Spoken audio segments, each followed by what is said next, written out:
بس سب تو ہے، سر سے لے کر پیر تک سارے اعضاء موجود ہے، جب کچھ گیا نہیں تو اس کو قبرستان کیوں لے جا رہے ہو؟ تو لوگ کہیں گے آدمی تو ہے، حقیقت آدمیت چلی گئی، وہ کیا ہے؟ اسی کو روح کہتے ہیں۔ روح دکھتی نہیں، لیکن جب تک ہے انسان سب کچھ کر سکتا ہے، جس دن روح چلی گئی اس دن وہ کچھ نہیں، سارے اعضاء ہونے کے بعد وہ کچھ نہیں کر سکتا۔ تو ایسے ہی ایک کعبہ ہے جس کو دیوار کہتے ہیں، اور ایک حقیقت کعبہ ہے، ایک روح کعبہ ہے، تو وہ کیا ہے؟ وہ سب نہیں دیکھ پاتے۔ تو حضرت بایزید نے دیکھا کہ کعبہ تو ہے مگر حقیقت کعبہ نہیں ہے، تو عرض کرنے لگے کعبے کی حقیقت کہاں چلی گئی؟ حقیقت Hazari network Punjab new نیٹس تقریر منقبت سننے کے لیے ہمارے یوٹیوب چینل کو سبسکرائب کریں۔ آپ سن رہے ہیں ہزاری نیٹ ورک پنجاب اسلامی یوٹیوب چینل۔ کیسا ہے، رنگ کیسا ہے، لیکن شان کیسی ہے؟ تو آج کل یہ رنگ کے چکر کو ختم کیا جائے، کہیں تو ہم کچھ اپنی سوجھ بوجھ کا مظاہرہ کریں۔ تو بات میں ختم کرتے ہوئے جو ہے وہ عرض کروں کہ حضرت سعد رضی اللہ تبارک و تعالیٰ بڑے پکے رنگ کے صحابی تھے، لیکن آپ کے رنگ کو دیکھتے ہوئے آپ کو اسود کہا جانے لگا۔ اسود کا مطلب ہوتا ہے کالا۔ حجر اسود کو حجر اسود اس لیے کہتے ہیں کہ وہ کالے رنگ کا پتھر ہے، اسود کا مطلب کالا ہوتا ہے۔ تو حضرت اسود کو سب اسود کہہ کے پکارتے تھے، کالا کالا کہہ کے پکارتے تھے، لیکن حضرت اسود کا حال کیا تھا؟ اسود کا جسم بہت چوڑا تھا، اور حضرت اسود کے ہونٹ موٹے موٹے تھے، حضرت اسود کے دانت بڑے بڑے تھے، اور وہ حبشیوں نسل تھے، اور انتہائی پکا رنگ۔ اور آپ جانتے ہیں کہ اگر کبھی کوئی بندہ ایسے انداز کا ہو تو پھر لوگ اس سے مذاق کرتے ہیں، ہنسی کرتے ہیں، ہنسی مذاق لوگ اس سے کرتے ہیں۔ اللہ اللہ، میرے نبی کی شان کیا تھی کہ حضور علیہ الصلوۃ و تسلیم اپنے غلاموں سے بھی اپنی شان کے مطابق کبھی مذاق فرما لیا کرتے تھے۔ ان کی مذاق ہماری طرح نہیں ہوتی تھی، ان کی مذاق ان کی شان کے مطابق ہوتی تھی۔ آقائے کریم کا مذاق بھی ایسا ہوتا تھا کہ کئی لوگوں کو ہدایت کے راستے مل جایا کرتے تھے۔ میرے آقا صلی اللہ علیہ وسلم کو اسود سے بڑا پیار تھا، اور اسود کو حضور سے بڑا پیار تھا۔ میں نے کہا نا کہ کبھی کبھی اصل میں بات یہ ہے، جن میں بہت زیادہ خوبیاں ہوتی ہے وہ اپنی خوبیوں پہ اتراتے ہیں، لیکن جن میں زیادہ خوبیاں نہیں ہوتی تو وہ سوچتے ہیں میں تو ہوں کسی قابل نہیں، ہوں کسی کام کا نہیں، چلو کم از کم وفا ہی کے ذریعے سے جو ہے میں لوگوں کا اعتماد حاصل کر لوں۔ تو میرے پیارے آقا صلی اللہ علیہ وسلم کے پیارے دیوانوں، وہ خوبیاں اپنے اندر پیدا کرنے کی کوشش کرتے ہیں جن کے اندر ظاہری بناوٹ بظاہر اچھی نہیں ہوتی۔ حالانکہ کوئی انسان ایسا نہیں جو بدصورت ہو، انسان ہو کر کوئی بدصورت ہو ہی نہیں سکتا، اس لیے کہ جب اللہ نے کہہ دیا لقد خلقنا الانسان فی احسن تقویم، کہ ہم نے انسان کو اچھی صورت پر پیدا فرمایا، ہم نے انسان کو سب سے خوبصورت پیدا کیا۔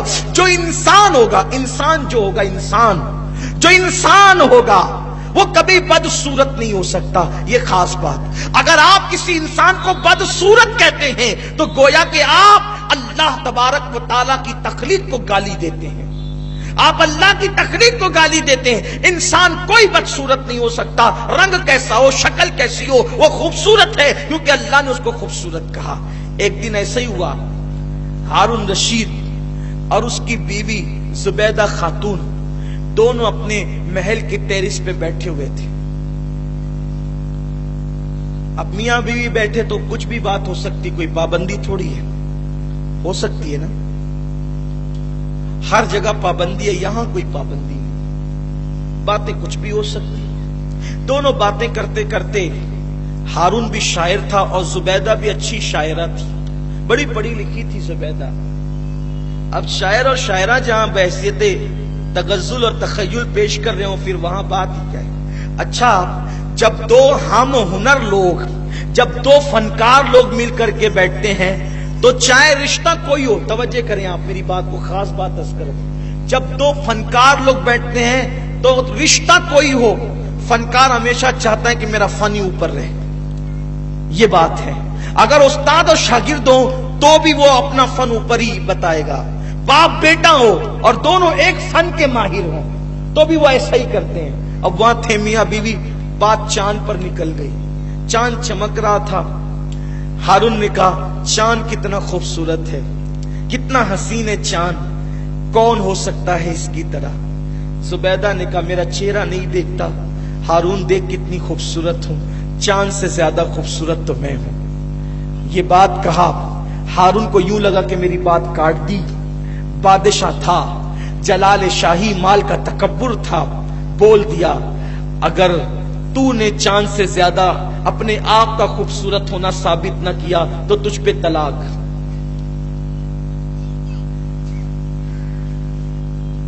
اگر اپنے آپ کا چاند سے زیادہ خوبصورت ثابت ہونا, خوبصورت تو نے اپنے آپ کو ثابت نہیں کیا, تو اس نے اس کی بیوی کو زبیدہ کے لیے طلاق بول دیا. بول تو دیا, بادشاہ ہوتے ہی ایسے, دولت کا نشہ ہوتا ہی ایسا ہے, بول دیا. آج کل بھی لوگ چھوٹی چھوٹی باتوں پہ طلاق کی بات کرتے ہیں, لیکن ان کو نہیں سمجھ میں آتا کہ طلاق کے بعد تباہی کتنی آتی ہے. ہم نے کبھی نہیں دیکھا کہ کسی نے ظلمن طلاق دیا ہو اور اس کے بعد وہ سکون کی زندگی رہا ہو. آپ اپنے محلے میں تحقیق کر لیں, آپ اپنے گاؤں میں تحقیق کر لیں, آپ اپنے رشتہ داری میں تحقیق کر لیں, ظلمن طلاق دینے والا در در کا کتا بن جاتا ہے, در در کا بھکاری بن جاتا ہے. اس کو کبھی چین نہیں آتا. کیوں؟ اس لیے کہ کسی کی آبرو سے کھیل کر انسان کبھی سکون سے نہیں رہ سکتا. ارے چوٹی پہ پیر رکھنے والا جب کبھی سکون نہیں پا سکتا تو عورت کی زندگی کو تباہ کرنے والا سکون کیسے پا سکتا ہے؟ اس لیے لوگوں کو چاہیے کہ ظلمن طلاق نہ دیا کریں. بہرحال بات ہو گئی, آئی گئی بات ہو گئی. جب بات یہ ہوئی اس کو افسوس ہوا. زبیدہ بیچاری کیا دلیل دے سکتی تھی, زبیدہ زبیدہ تھی. اس کو ہارون کو افسوس ہوا کہ میں کیا بول گیا. علماء کو بلایا, کہا کہ بات ایسی ایسی ہوئی. انہوں نے کہا چاند سے زیادہ میں خوبصورت ہوں اور حسین ہوں, اور ہم نے یہ کہہ دیا, اور اب ثابت کیسے ہو کہ زبیدہ خوبصورت ہے یا چاند. علماء نے کہا بھائی دیکھو یہ معاملہ ہمارے سمجھ کے باہر ہے, کچھ سمجھ میں نہیں آتا. کسی نے کہا ایک کام کرتے ہیں, ایک مجذوب رہتے ہیں اسی بغداد کے اندر, ان کا نام ہے بہلول دانا. یہ بہت بڑے ولی تھے حضرت بہلول دانا, اور مجذوب تھے, لیکن بات ایسی کرتے تھے کہ بڑے بڑے دانا آپ کے سامنے طفل مکتب نظر آتے تھے.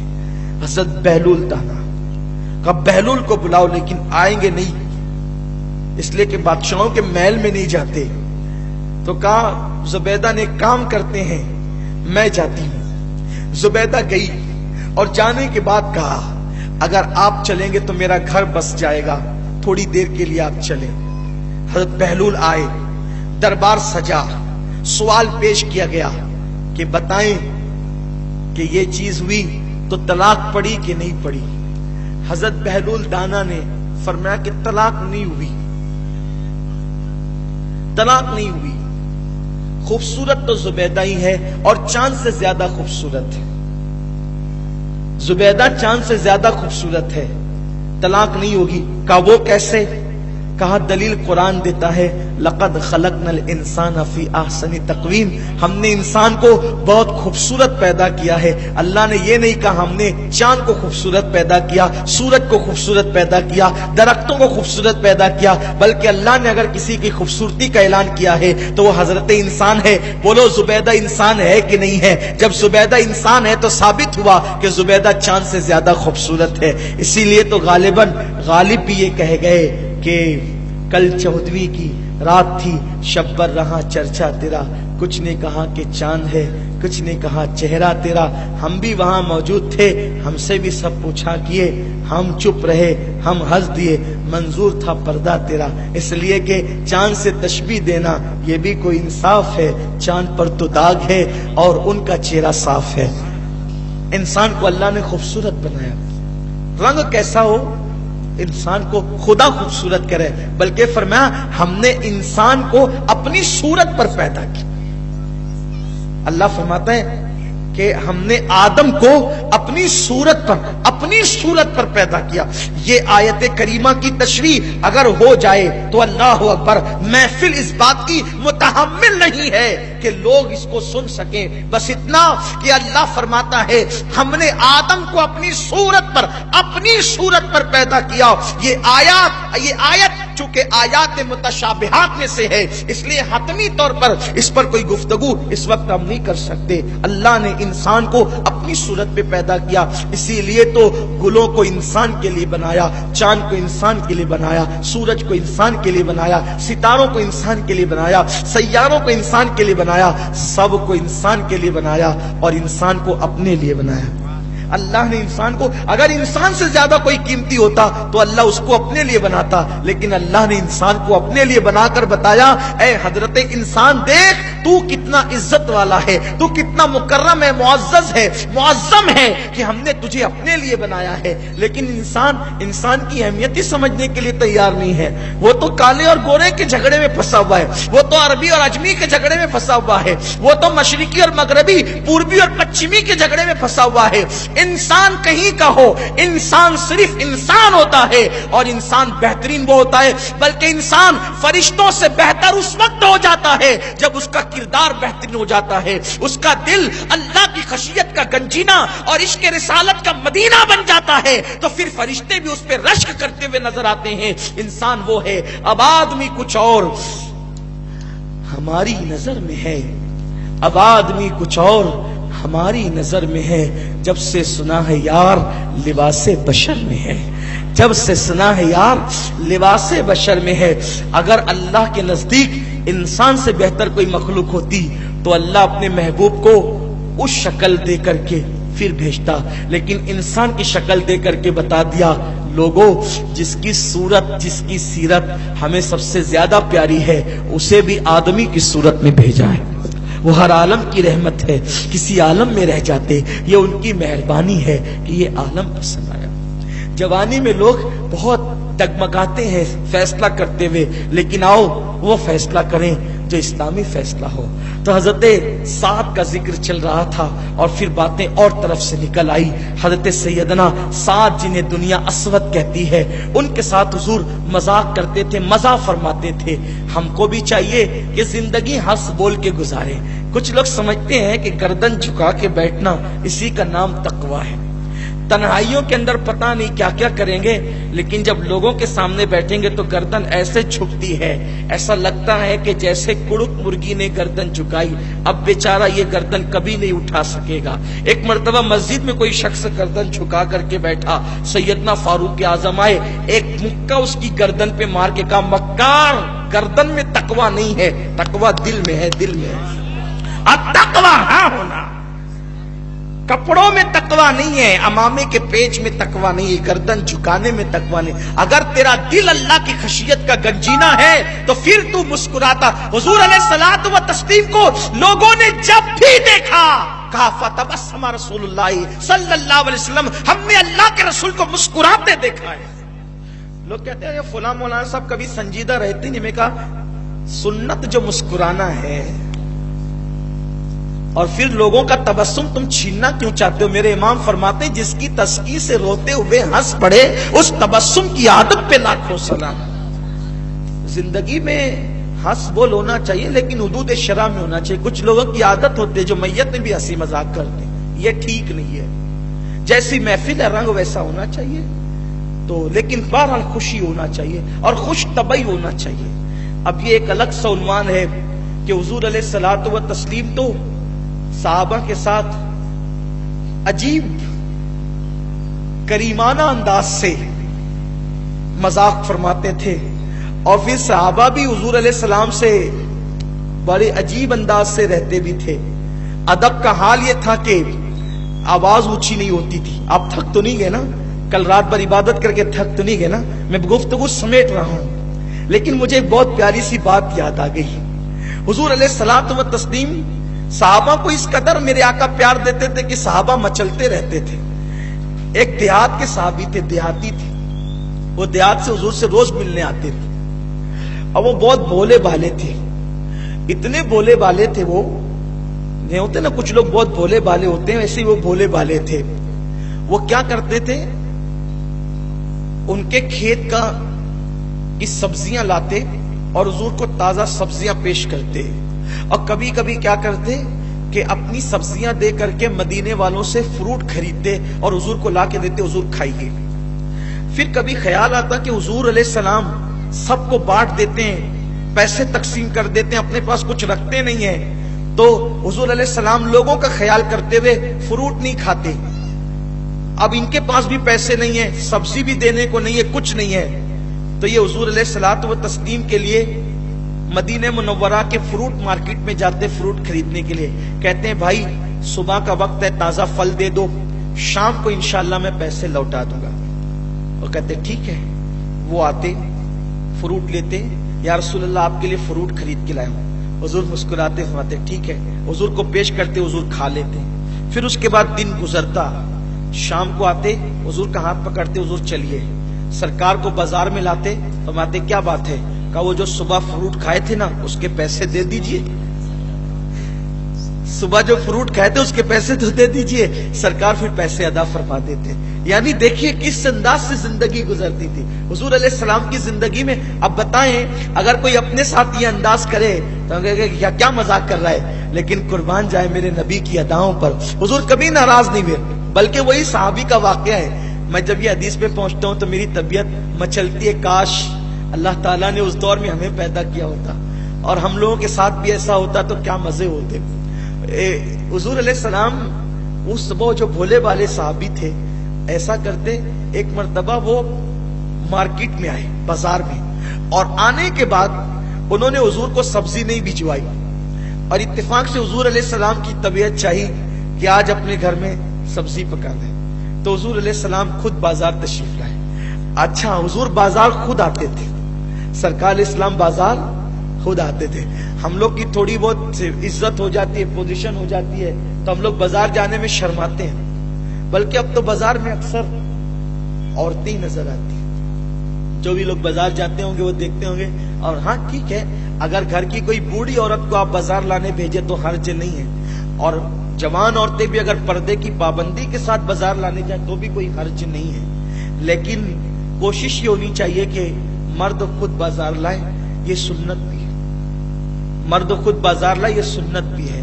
بہرحال کبھی ہماری مجبوری بھی ہوتی ہے کہ عورتوں کو بھیجنا، کیونکہ عورتیں جس قیمت میں مال خرید کر کے لاتی ہیں شاید اس قیمت میں ہم لوگ خریدنے کی کبھی سوچ بھی نہیں سکتے.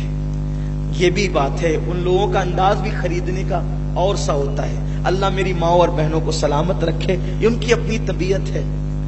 تو حضور علیہ السلام خود تشریف لائے بازار میں، تو دیکھا کہ یہ صاحب جو ہے وہ سبزی بیچتے کھڑے ہیں، یہ خود سبزی بیچ رہے ہیں. حضور پیچھے سے آئے، اور آنے کے بعد حضور علیہ السلام نے ان کی آنکھوں پر اپنے ہاتھ رکھ دیے. بچپنے میں ہم لوگ آنکھ مچولی کا نام دے کر کے جو کھیل کھیلتے تھے دوستوں کی، اب اگر کوئی رکھے گا تو آپ اس کے بارے میں کیا پروپیگنڈا کریں گے؟ خدا جانے اگر مسجد کا امام کسی مصلی کی آنکھوں پہ اس طرح ہاتھ رکھ کے پیچھے کھڑا ہو جائے کہ وہ کے پیچھے نمازی نہیں، بہت مستی کرا. یہی ہے نا، یہ کیفیت ہے.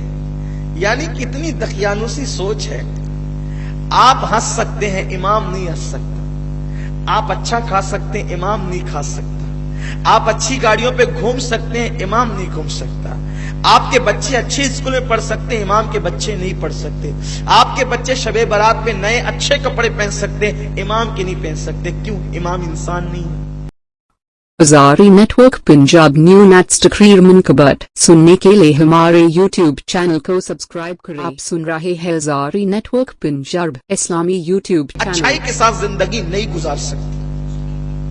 ہمیں اپنی سوچ کو بہت وسیع کرنا ہوگا، سوچ میں وسعت پیدا کرنا. امام صاحب اتنا مہنگا موبائل استعمال کرتے ہیں، بھائی آپ نہیں کرتے؟ امام بھی تو انسان ہے نا. بلکہ آپ اگر کرتے ہیں تو اس کے اور آپ کے کرنے میں فرق میرا حسن ظن یہ ہے، آپ یوٹیوب پہ پتہ نہیں کیا دیکھتے ہوں گے، لیکن وہ یوٹیوب پہ جمعہ کی تقریر تو یاد کرتا ہوگا، کوئی کتاب تو پڑھتا ہوگا. یہ کیفیت ہے. سوچ بدلو، فکر بدلو. تو حضور علیہ السلام نے بازار میں اللہ کے رسول نے بازار میں ان کی آنکھوں پہ ہاتھ رکھ دیے اور سرکار نے فرمایا بوجھو کون ہوں، بتاؤ کون ہوں۔ ہائے ہائے، وہ تھے بڑے بھولے بھالے لیکن عاشق رسول تھے۔ صحابہ کہتے ہیں ہمیں حضور کو پہچاننے کے لیے کوئی دقت نہیں آتی تھی، اگر اندھیرے میں بھی حضور کا ہاتھ ٹو لیں، حضور کا ہاتھ چھو لیں تو ہمیں کوئی دقت نہیں آتی تھی۔ کیوں؟ اس لیے کہ حضور کے ہاتھوں جیسے کسی کے ہاتھ نہیں تھے۔ اللہ کے نبی کے ہاتھ انتہائی نرم، ریشم سے، کاٹن سے زیادہ نرم اور ٹھنڈے ٹھنڈے ہوتے تھے، اور ان ہاتھوں کو چھونے کے بعد اپنے ہاتھوں میں بھی مشک جیسی خوشبو آنے لگتی تھی۔ انس ابن مالک تو یہاں تک کہتے ہیں اگر کوئی بندہ صبح کو میرے آقا علیہ السلام سے مصافحہ کر لیتا تو شام تک کے اس کے ہاتھ مہکتے ہی رہا کرتے تھے۔ اور ایک روایت تو مجھے یہاں یاد آتی ہے، حضرت انس ابن مالک کے پاس کچھ لوگ اپنے بچوں کا علاج کرانے آتے تھے، نظر لگ گئی تو حضرت انس ہاتھ پھیر دیتے تھے تو نظر اتر جاتی تھی، سردی ہو گئی، بخار آ گیا، ہاتھ پھیر دیتے تھے تو وہ سب ختم ہو جاتا تھا۔ لوگ حیران رہتے تھے ہاتھ پھیرنے میں کیا کمال ہے۔ تو حضرت انس کیا کرتے تھے پتہ ہے؟ جب ہاتھ پھیرتے تھے تو امامہ پیچھے کسکا کیسے کرتے تھے، پھر ہاتھ پھیرتے۔ توجہ، کچھ پڑھتے نہیں تھے، کچھ پڑھتے نہیں تھے۔ حضرت انس کیا کرتے تھے؟ امامہ پیچھے کسکایا، یوں بالوں کو ہاتھ لگایا اور اس کے بعد یوں پھیر دیا، وہ اچھے ہو جاتے، بکریاں بھی اچھی ہو جاتی، اونٹ بھی اچھی ہو جاتی۔ ایک دن کچھ ہوشیار لوگ ہوتے ہیں نا کہ کمال کیا ہے، کسی نے پوچھا انس یہ کوئی ہاتھ پھیرنے سے پہلے سر پہ ہاتھ کیوں لگاتے ہو؟ بولے اسی سے تو شفا ہوتی ہے، اسی سے تو شفا ہوتی ہے۔ کہا وہ کیسے؟ کہا میں بچہ تھا، میری امی مجھے حضور کے پاس لے گئی تو حضور نے میرے سر پہ ہاتھ پھیرا تو وہ بال میں نے اب تک کے نہیں کٹوائے، اب تک کے باقی رکھے ہیں۔ اب جب کوئی بیمار میرے پاس آتا ہے تو پہلے حضور کا ہاتھ جس بال پہ رکھا گیا تھا اس پہ میں بال پہ ہاتھ لگاتا ہوں اور پھر اسی بال والے لگے ہوئے ہاتھ کو میں مریض پہ لگا دیتا ہوں تو اللہ حضور کے دست اقدس کی برکت سے اس مریض کو شفا عطا فرما دے۔ یہ صحابہ کا عقیدہ ہے۔ اب حضور نے کب ہاتھ لگائے تھے؟ پھر وہ زندگی بھر نہاتے رہے، دھوتے رہے، دیکھو، لیکن حضور علیہ السلام کے ہاتھ کا اثر حضرت انس ابن مالک کے سر پر موجود رہا۔ یہ ہے صحابہ کی محبتیں۔ بہرحال اب میں گفتگو آگے نہیں بڑھا سکوں گا، بات یہاں ختم کر دیتا ہوں انشاءاللہ پھر کبھی۔ تو عرض یہ کر رہا تھا، حضور نے ان کے آنکھوں پہ ہاتھ رکھا اور ہاتھ رکھ کر کے کہا وہ جو کون ہوں؟ وہ صحابی کہتے ہیں حضور کے ہاتھوں کی خوشبو، مشک کی، نرم نرم ہاتھ، ٹھنڈے ٹھنڈے ہاتھ جب میری آنکھ پر آئے تو میں نے اپنے آپ کو پیچھے کرنا شروع کیا، اور میں جان بوجھ کے نہیں کہہ رہا تھا کہ کون ہے، کیونکہ مجھے پتا تھا ابھی کہہ دوں گا حضور ہے تو ہاتھ ہٹ جائیں گے، تو میں پیچھے پیچھے ہوتے ہوتے حضور کے سینے سے میں نے اپنی پیٹھ لگا دی۔ فرمایا جب حضور کے سینے سے میری پیٹھ لگی، حضور کے سینے کی ٹھنڈک اب تک میں اپنے سینے میں محسوس کر رہا ہوں۔ پھر جب دیر ہو گئی تو حضور نے کہتے کیوں نہیں ہو کون ہے؟ تو عرض کی حضور اس غلام کو کون خرید سکتا ہے سوائے آپ کے؟ یا رسول اللہ اس غلام کو آپ کے سوا اور کون خرید؟ یہ حضور کی زندگی تھی۔ تو بات میں اپنی سمیٹنوں ختم کر دوں تو حضرت اسود سے حضور بڑی مذاق فرماتے تھے، مزہ فرماتے تھے۔ ایک دن حضور علیہ السلام دوپہر کے وقت اپنے کاشان اقدس میں موجود تھے اور حضرت اسود جو ہے اللہ کے حبیب صلی اللہ علیہ وسلم کی بارگاہ میں حاضر ہوئے۔ جب بارگاہ رسالت میں اسود حاضر ہوئے، حضور نے ان کو اکیلے دیکھ کر چاہا کہ ہر مرتبہ کی طرح اس مرتبہ بھی ان کے ساتھ دل لگی فرمائے، مذاق فرمائے۔ تو سرکار نے فرمایا او اسود اتنا بڑا ہو گیا ہے تو شادی کیوں نہیں کرتا؟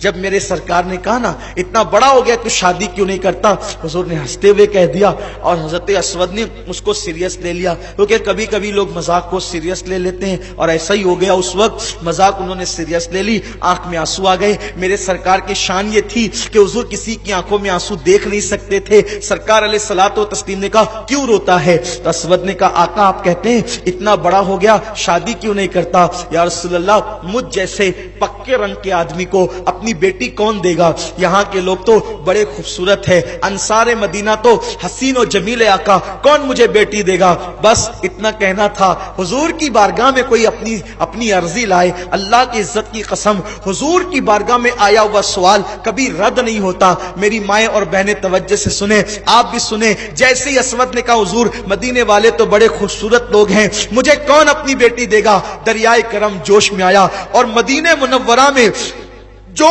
سب سے خوبصورت گھرانہ تھا, سب سے خوبصورت گھرانہ تھا, حضور علیہ السلام نے فرمایا جا اور جا کر کے ان سے کہنا کہ میں نے یہ رشتہ لے کر کے بھیجا ہے, وہ اپنی بیٹی کا رشتہ تیرے ساتھ طے کر دیں, اور وہ جب طے کر دے تو میرے پاس آنا, میں خود چل کر تیرا نکاح پڑھاؤں گا.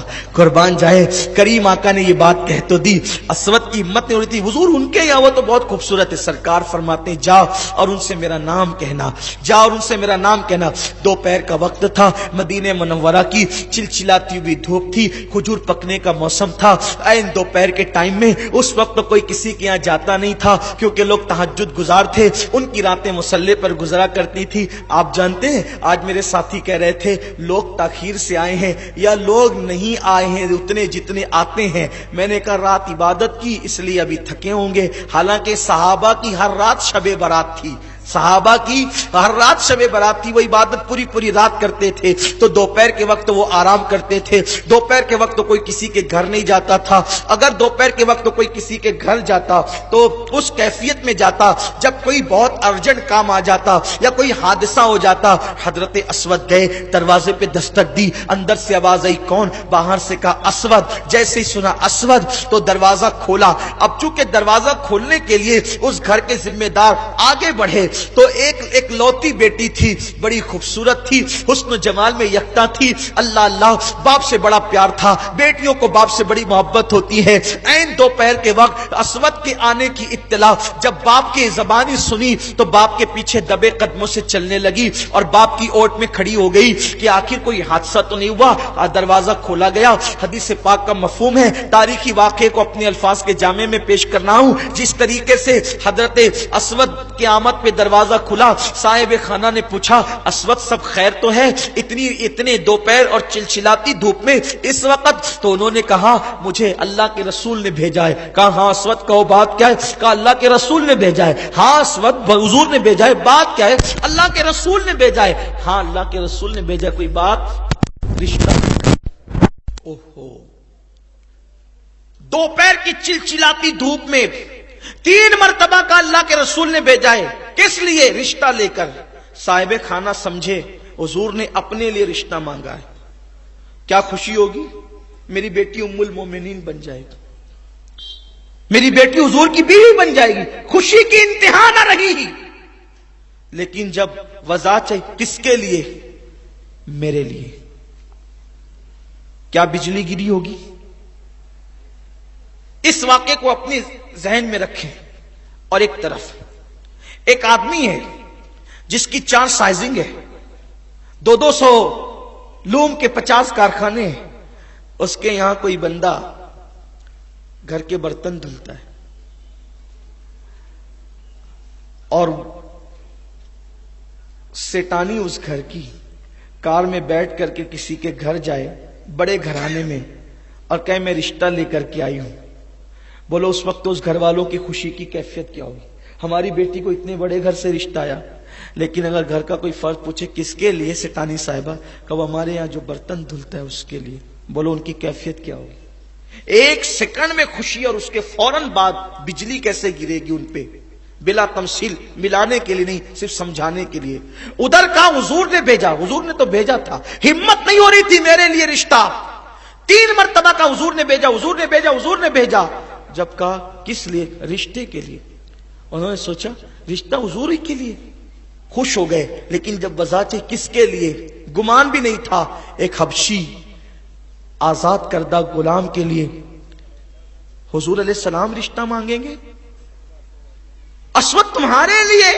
ہاں میرے لیے. حضور نے کہا تمہارے لیے؟ ہاں میرے لیے. اب اس صحابی کے لیے 2 چیزیں تھی. بیٹی کو مطمئن کیسے کریں کہ ایک پکے رنگ کے حبشی آزاد غلام, آزاد کردہ غلام, ایک حبشی غلام جو آزاد کر دیے گئے ہیں، ان کے ساتھ اپنی حسین اور جمیل بیٹی، وہ بھی مدینہ منورہ کی حسین بیٹی، اس کے ساتھ بیاہ کر دیں۔ بیٹی کو کیسے منائیں گے؟ کس طریقے سے بیٹی کو مطمئن کریں گے؟ بیٹی کو اطمینان کیسے ہوگا؟ ایک طرف بیٹی کا مستقبل ہے، اور اگر نہ کہہ دیتے ہیں تو ایمان چلا جاتا ہے۔ حضور کی بات کا انکار کرنا کفر ہے، حضور کی بات کا انکار کفر ہے۔ ایک طرف بیٹی کا مستقبل ہے، ایک طرف ایمان کا معاملہ ہے۔ کیا کریں؟ وہ صحابی فیصلہ نہیں کر پا رہے تھے، لیکن تاریخ کے سنہری حرفوں کے ساتھ یہ بات اسلامی تاریخ میں لکھی ہوئی ہے۔ ابھی ان کی زبان کچھ جواب دینے کے لیے کوشش ہی کر رہی تھی، گویا کہ ان کا ذہن الفاظ کو ڈھونڈ رہا تھا۔ ایسے میں ایک نرم و نازک ہاتھ ان کے کندھے پہ آتا ہے اور ان کے کندھے کو دباتا ہے۔ جب وہ ہاتھ سے کندھا دبتا ہے تو وہ باپ جب پیچھے مڑ کے دیکھتا ہے تو وہی حسین و جمیل بیٹی پیچھے کھڑی ہوئی تھی، آنکھ میں خوشی کے آنسو تھے، اور کہہ رہی تھی بابا دیر نہیں کرنا، جلدی سے ہاں کہہ دینا، جلدی سے ہاں کہنا۔ آنے والے اسود کو مت دیکھو، بھیجنے والے رسول اللہ کو دیکھو۔ آپ کی بیٹی کتنی خوش نصیب ہے، کسی کا رشتہ باپ بھائی بے کوئی کون طے کرتا ہے، لیکن آپ کی بیٹی کا رشتہ حبیب خدا نے طے کر دیا ہے۔ آپ جلدی سے ہاں کر دیں، قربان جائیں، رنگ نہ دیکھیں، آنے والے اسود کو نہیں، بھیجنے والے محبوب خدا کو دیکھیں، یہ فکر تھی۔ اور پھر آگے جو ہوا وہ تو بڑا دردناک اور حیرت انگیز منظر ہے کہ اسود کو جب انہوں نے ہاں کر دیا، دوڑے دوڑے اسود خوشی سے پھولے نہیں سما رہے تھے، حضور انہوں نے ہاں کر دیا۔ حضور کے چٹائی پر کچھ رقم رکھی تھی، مٹھی بھر کے اٹھائی، اسود کی گود میں ڈالا، جا کپڑے خرید اور نکاح کا انتظام کر تاکہ تیرا نکاح ہو۔ ادھر جھولی میں پیسے پڑے اور وہ گئے، ادھر گئے، کسی نے آ کے اطلاع دی یا رسول اللہ احد کے میدان کے اندر تو دشمن آ کر کے جمع ہو چکے ہیں اور جنگ مسلط کر دی ہے، تیاری کرنا ہے۔ سرکار نے کہا جاؤ اعلان کر دو۔ دوپہر سے لے کر صبح فجر تک اعلان ہوتا رہا۔ اسی دوپہر کے وقت اعلان کرنے والا نکلا، اعلان کرتے کرتے بازار میں گیا۔ لوگوں، اللہ کے حبیب نے فرمایا کاروبار بند کرو، سارے کام چھوڑو اور اپنی جان کی نظریں لے کر حضور کی بارگاہ میں پہنچو، دشمن آ گیا ہے احد کے میدان میں، ہم نے بھی جا کر اسلام کی حفاظت کرنی ہے۔ قربان جائیں، اسود کپڑے لے چکے ہیں، پیسے دے چکے ہیں اور اسود کا ہٹنے والے ہیں۔ ایسے میں کانوں میں آواز آتی ہے، حضور جنگ کے میدان کے لیے بلاتے ہیں، جانے قربان کرنے کے لیے۔ اسود نے دکاندار سے کہا ایک احسان کرو گے؟ دکاندار نے کہا بتاؤ بھائی کیا کر سکتے ہیں؟ یہ پیسے میرے واپس دے دو، کپڑے اپنے واپس لے لو۔ لیا پیسے، اور اسی پیسوں سے آپ نے جو ہے وہ ڈھال خریدی اور تلوار خریدی۔ اب حضور کی بارگاہ میں نہیں گئے، چپکے سے جا کر کے مجاہدین کی صف میں کھڑے ہو گئے۔ چپکے سے اس لیے گئے تاکہ حضور کو اطلاع نہ ہو پائے، اگر حضور کو پتا چل گیا حضور کہیں گے اسود جہاد تو قیامت تک ہوتا رہے گا، ابھی شادی کر لے تاکہ تیرے دل کے ارمان پورے ہو جائیں۔ اسود نے سوچا جس نبی نے سب کچھ دیا اس نبی کو ہم جان کے سوا دے بھی کیا سکتے ہیں، اور حق تو یہ ہے کہ حق ادا نہ ہوا۔ چپکے سے جا کر کے کھڑے ہو گئے۔ ہم بھی عاشق رسول کہلاتے ہیں، ہمارا حال یہ ہے، شب برات میں بھی رات بھر کھاتے پیتے رہے اور فجر سے پہلے جا کر سو گئے، یہ ہمارا حال ہے۔ میرے آقا علیہ السلام کے دیوانوں پکنک پر گئے اور وہاں پر گناہوں کے اڈوں کو آباد کیا۔ کیفیت یہ ہے، حرام لقمہ پیٹ کے اندر ڈالا، عورتوں پہ بد نظری کی، نماز ترک کی، داڑیاں مڈا کے گٹروں میں پھینکا، یہ اپنی زندگی کا کل معاملہ ہے، کل حال ہے۔ میرے آقا علیہ السلام کے دیوانوں وہ کیسے عشاق تھے، سوچو اتنی خوبصورت بیوی ملنے والی ہے اور چند لمحوں کے بعد ملنے والی ہے، لیکن اسود جانتے تھے کہ سب چیزوں سے زیادہ محبت کرنا حضور سے یہ ایمان کی نشانی ہے۔ اگر حضور سے پیار نہیں تو کچھ بھی نہیں، حضور سے محبت نہیں تو کچھ بھی نہیں، حضور سے عشق نہیں تو کچھ بھی نہیں۔ بمصطفیٰ برسا خیش کسرا کے دی ہم اوس اگر بہو نہ رسیدی تمام بو لحبیس پورا کے پورا دین محمد الرسول اللہ کا نام ہے. اگر ان سے محبت نہیں ہے تو پھر کچھ بھی نہیں ہے. جو ان کے قدموں سے دور ہو گیا ابو لہب میں اور اس میں کوئی فرق نہیں ہے. اسود کھڑے ہو گئے. اس کے بعد صبح کو قافلہ چلا میدان جنگ کے اندر تلواریں تلواروں سے ٹکرائی اور احد کی جنگ کی داستان آپ اس سے پہلے کئی مرتبہ سن چکے ہیں. 70 صحابہ شہید ہوئے. حضرت حمزہ, حضرت مصعب ابن عمیر, حضرت شماس, اس طریقے سے ان میں سے حضور علیہ السلام نے جب لاشوں کو اکٹھا کیا جنازہ پڑھانے کے لیے تو دیکھا کہ اس میں اسود کی لاش بھی تھی. حضور اسود کو دیکھ کر کے رو رہے تھے اور رونے کے بعد حضور مسکرا پڑے. صحابہ نے عرض کیا آقا روتے روتے اچانک اسود کی لاش پر مسکرانے کا فلسفہ, مسکرانے کا معاملہ سمجھ میں نہیں آیا. سرکار فرماتے ہیں تمہیں نہیں پتا, یہ اسود اور ہم جانتے ہیں کہ اسود کا رشتہ ایک خوبصورت لڑکی کے ساتھ طے ہو گیا تھا, لیکن وہ کپڑے خریدنے اور شادی کی تیاری کے لیے گیا تھا. جیسے اس کو پتا چلا کہ جنگ پہ جانا ہے اس نے کپڑے واپس کیے, تلوار خریدی اور اس کے بعد مجھ سے چھپ چھپا کر کہ میں کہیں روک نہ لوں جنگ کے میدان میں آ گیا اور اس کے بعد شہید ہو گیا. اب میں دیکھ رہا ہوں رونا اس پر آیا, کتنی خوبصورت دلہن ملنے والی تھی, اس نے دلہن کی پرواہ نہیں کی, میری محبت میں جان قربان کر دی. رونا اس پر آ رہا ہے لیکن ہنسی اس پر آ رہی ہے کہ میں دیکھ رہا ہوں کہ جنت کی حوریں آپس میں جھگڑا کر رہی ہے. وہ کہتی ہے میں اسود کی دلہن بنوں گی, میں اسود کی دلہن بنوں گی, میں اسود کی دلہن بنوں گی. حوریں لڑ رہی ہے عاشق رسول کے لیے کہ اس کی دلہن میں بنوں گی. میرے آقا صلی اللہ علیہ وسلم کے دیوانوں, میں اپنی بہنوں سے یہ نہ کہہ دوں ارے نادان, اگر پکے رنگ کا انسان سچا عاشق رسول بن جائے اس کی دلہن بننے کے لیے حوریں جنت کی لڑتی ہے. تو کہاں کہہ رہی ہے کہ جس کے چہرے پہ داڑھی ہے میں اس سے شادی نہیں کروں گی, ارے اس کے لیے تو حوریں لڑ رہی ہے. تو کہاں کہہ رہی ہے میری بہن کہ جس کے سر پہ ٹوپی ہے اس سے شادی نہیں کروں گی. دیندار بیوی ڈھونڈو, دیندار شوہر ڈھونڈو, انشاءاللہ زندگی خوشی سے گزرے گی. اللہ سے دعا ہے اللہ مجھے آپ سب کو عمل کی توفیق دے. گفتگو کے درمیان کوئی غلطی ہو تو معاف فرمائے. وما علینا الا البلاغ. السلام علیکم. Hazari network Punjab new نیٹس تقریر منقبت سننے کے لیے ہمارے YouTube چینل کو سبسکرائب کریں.